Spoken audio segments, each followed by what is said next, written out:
Oui, on évite la casse, puis il n'y a pas de casse puisque finalement le nombre d'entreprises, enfin, je regarde le nombre de participations et de sociétés qui ont pu bénéficier de levées de fonds, même si les levées de fonds sont moins importantes parce qu'on voit bien que ça joue à une ou deux grosses levées qui font faire la différence après en termes de montant. Au niveau nombre de dossiers, il y a quand même beaucoup eu d'investissements l'an dernier, donc ça reste encore un secteur assez attractif. La visibilité qu'on a eue, elle n'était pas forcément la meilleure dans les 3 premiers trimestres. Le dernier trimestre a vraiment été un facteur d'accélération.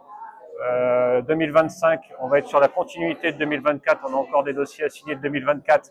En 2025, il va y avoir une forte accélération. Et là, on sent l'accélération de manière relativement forte. C'est février-mars, on a déjà énormément de dossiers à passer en comité.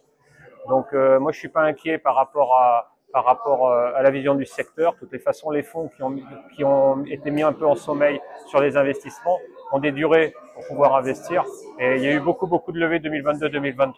Et cet argent-là, il va bien falloir l'investir vis-à-vis des souscripteurs. Donc, à un moment ou à un autre, l'argent, il va se replacer. Et je pense que l'attractivité de la région est quand même assez importante aujourd'hui. Il y a des belles expériences. Il y en a encore eu cette année, même si ça ne fait pas des levées de fonds extraordinaires en termes de montant.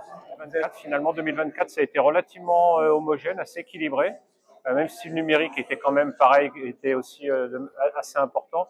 Mais numérique et énergie, ça va être 2 gros secteurs, oui, effectivement. Peut-être medical device, enfin biomédical, qui est en train aussi, on a pas mal de dossiers aussi dans ce secteur-là à l'heure actuelle. C'était resté en stand-by pendant un moment. Là, c'est en train de pas mal repartir. Biotech, on voit pas beaucoup de dossiers biotech à l'heure actuelle. Alors peut-être que aussi RSI est trop petit et les levées en biotech peuvent se faire de manière beaucoup plus importante.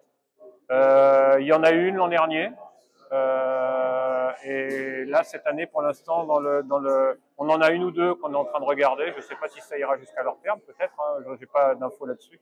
Mais très clairement, je pense qu'à mon avis, les biotech, on a un peu moins de visibilité. Mais le fonds, encore une fois, est petit. Il y a souvent besoin de gros besoins. Donc, il faut d'abord aller souvent chercher un fonds santé. Et là, les fonds santé ont été quand même en retrait l'an dernier au niveau national. Si ça repart cette année, on sera sur les dossiers biotech, il n'y a pas de problème.